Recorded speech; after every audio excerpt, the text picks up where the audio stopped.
La cérémonie d'ouverture des JO aura lieu le 26 juillet et la première médaille sera décernée à Châteauroux, qui accueille les épreuves de tir. La ville n'a eu que 2 ans pour se préparer. C'est une véritable course contre la montre que nous racontent Vincent Billy, Philippe Roy et Vincent Kemener.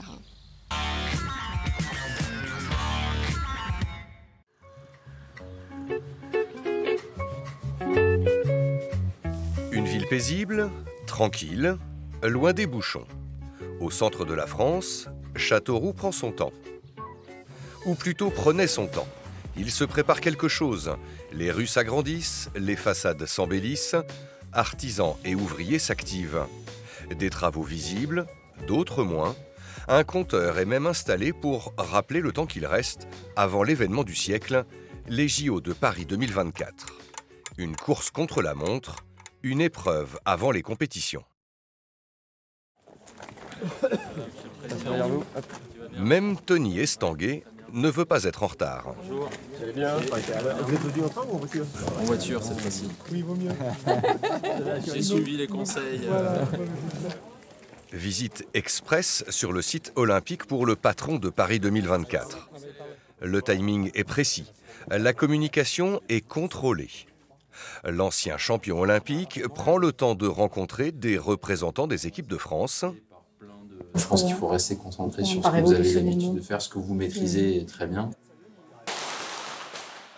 Et s'assure, en bon chef d'entreprise, que le centre est bien adapté aux épreuves olympiques. Et là, il reste encore beaucoup de travail. Le caractère exceptionnel des Jeux fait qu'on ne peut pas organiser les Jeux sans avoir aucun impact. On ne peut pas d'un côté se dire les Jeux c'est exceptionnel, c'est magique et ça fait rêver, et rechercher absolument la normalité, exactement la même chose que d'habitude. Voilà, il faut aussi cultiver ce caractère un peu exceptionnel.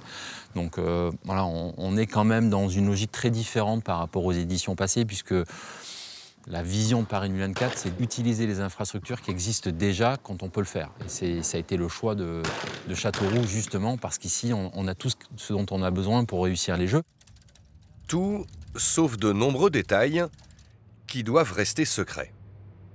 À partir du 1er juin, le comité d'organisation prend possession des lieux.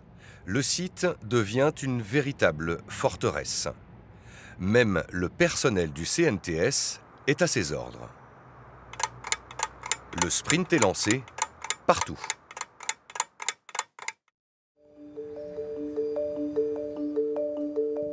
De l'autre côté de la route, on prépare les logements des athlètes. Pas très glamour, mais en 2 ans, il faut faire avec ce qui existe sur place, une ancienne caserne militaire.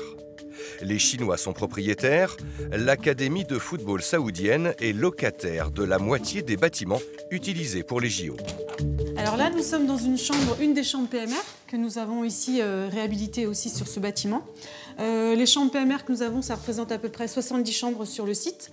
Donc les chambres PMR signifie pour personnes à mobilité réduite. Et donc elles ont été réhabilitées avec un cahier des charges précis qui appartient au JO. Et c'est le contribuable français qui paye. Un dernier coup de collier pour terminer ce gros chantier à 4 millions d'euros. Mais un sujet reste tabou, le coût de la location du site. À combien s'élève le coût de la location en tout, sur tout le site? Je ne peux pas vous dire. C'est des précis de je peux pas, je sais pas. Il faudrait que je retrouve les montants, puisqu'il y a mes loyers à moi, plus c'est compliqué. Il faudrait que je vous le trouve, hein, voilà, je ne sais pas. Les 180 chambres sont réservées aux athlètes étrangers. L'équipe de France, quant à elle, a choisi de s'expatrier de Châteauroux. Vue imprenable sur le lac d'Aiguzon, salle de sport, sauna, chambre climatisée, la base de plein air est privatisée pendant 1 mois.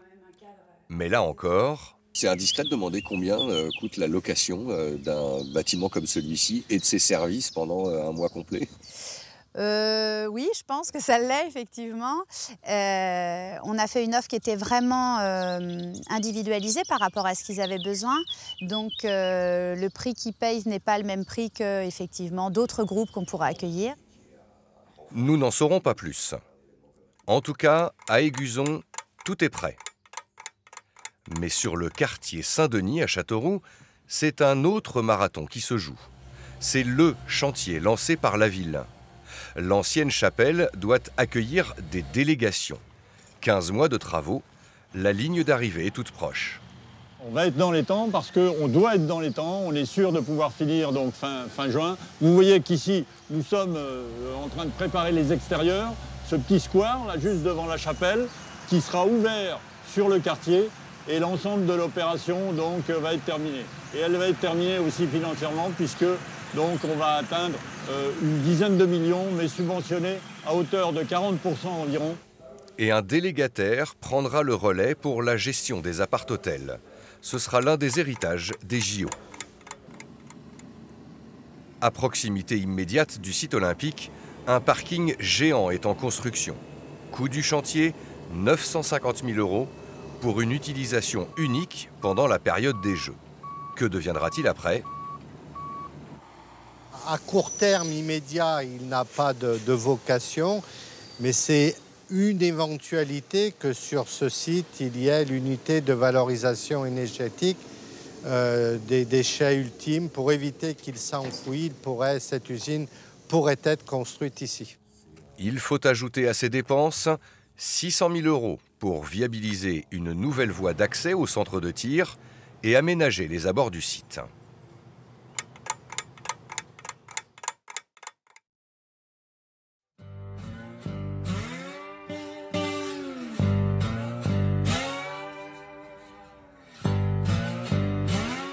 Pour que Châteauroux ne se transforme pas en Far West, 700 agents sont nécessaires pour sécuriser les JO. Les sociétés locales, déjà bien occupées, n'ont pas pu répondre aux appels d'offres, à l'inverse des gros établissements parisiens qui ont vu là un nouvel Eldorado. Bonne journée à vous. Merci. Merci. On ne pouvait pas répondre à ce nombre de personnes qu'on nous demandait, entre 30, 40, 50 personnes. On ne pouvait pas répondre à cet appel. Mais le personnel manque, même pour ceux qui ont répondu à l'appel d'offres. Alors ils démarchent directement sur place. Tous les coups sont permis. C'est-à-dire que je reçois 2-3 mails par semaine, à peu près, de grosses sociétés, donc pour quitter la mienne, pour pouvoir travailler, être plus libre, pour travailler pour les JO, quoi. Alors avec quel type de contrat? Est-ce que on vous fait miroiter des choses? Comment c'est? Oui, on fait miroiter des choses, franchement. J'aurai jamais les mêmes avantages qu'avec mon patron, ça c'est clair. Encore une fois, faites attention sur la route. Cette entreprise a fini par accepter la mise à disposition d'une vingtaine d'agents.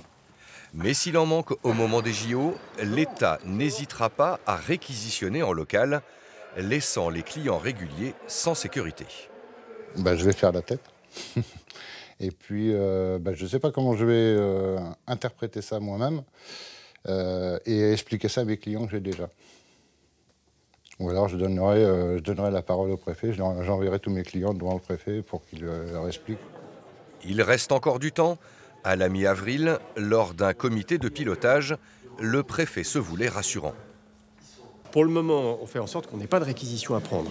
On a fourni un énorme travail avec les services de France Travail, la DETSPP, pour pouvoir identifier les profils qui pourraient être formés pour assurer ces fonctions de sécurité. Et on n'est pas loin de l'objectif à date en ce moment. Ce qui fait que, autant il y a quelques mois, je pouvais être un peu inquiet pour savoir si on avait suffisamment de personnel formé. Je pense qu'on doit pouvoir tenir nos objectifs et faire en sorte qu'on ait suffisamment de personnel pour assurer les Jeux dans de bonnes conditions.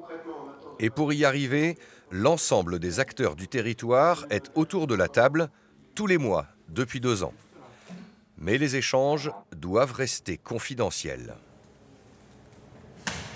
Pour Paris 2024, c'est l'image de la France qui est en jeu. C'est surtout un événement qu'on veut contrôler, dans le sens où on veut que nos opérations se passent bien, que ce ne soit pas dans la difficulté, qu'on n'ait pas de problème majeur. Et c'est surtout ce sur quoi on se base aujourd'hui, c'est notre objectif.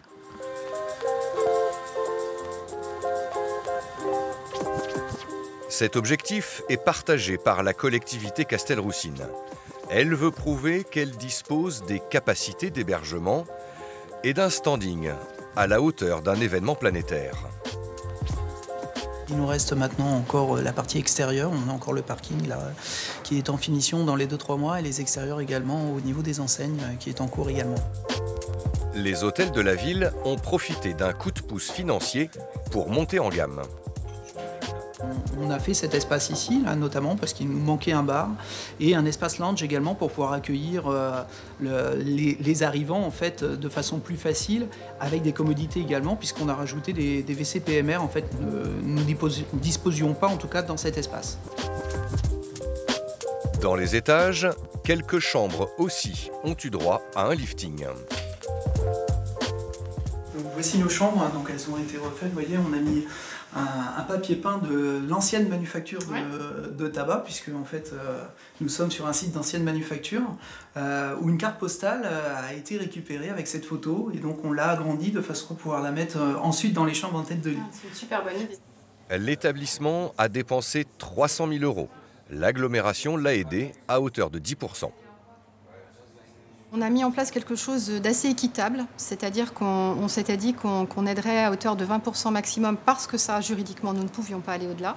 Et on a mis un forfait à la chambre, donc 500 € par chambre, ce qui permettait une équité totale voilà, dans le dispositif. À l'heure actuelle, on a dépensé 120 000 € de soutien en subvention. Ça a généré 600 000 € de travaux. Bien dormir, mais aussi bien manger. Les jeux vont-ils générer aussi du chiffre d'affaires pour les bars et restaurants de Châteauroux? Ils l'espèrent. On devait faire normalement 2 services. Nous, on fait un service à partir de 19 h et jusqu'à 22 h, 22h30. Là, on commencera certainement plus tôt. On commencera peut-être à 18 h et de finir peut-être un peu plus tard. Donc, voir au lieu de faire 2 services, 3 services, selon l'affluence. Parce qu'on est encore un petit peu dans le flou, parce qu'on ne sait pas quelle masse de personnes va rester en centre-ville. Est-ce que tous les athlètes vont venir le soir en ville? Parce qu'ils ont l'air quand même assez bien entourés et assez bien préparés. La ville s'est lancée 2 défis. Se préparer en 2 ans seulement et prouver qu'en milieu rural, on peut faire aussi bien qu'à Paris. On est dans une phase un peu de tension, d'angoisse et de challenge à relever en disant allez, on sera prêt, aujourd'hui les voyants sont ouverts, mais il ne faut quand même rien lâcher, il faut être sûr qu'on n'oublie rien, que tous ceux qui viennent ici, qu'ils soient athlètes, qu'ils soient accompagnants, famille, staff technique, journalistes, repartent en disant bah, franchement c'était chouette, c'était pas à Paris même, mais c'était aussi bien qu'à Paris et on a vécu un moment inoubliable à Châteauroux.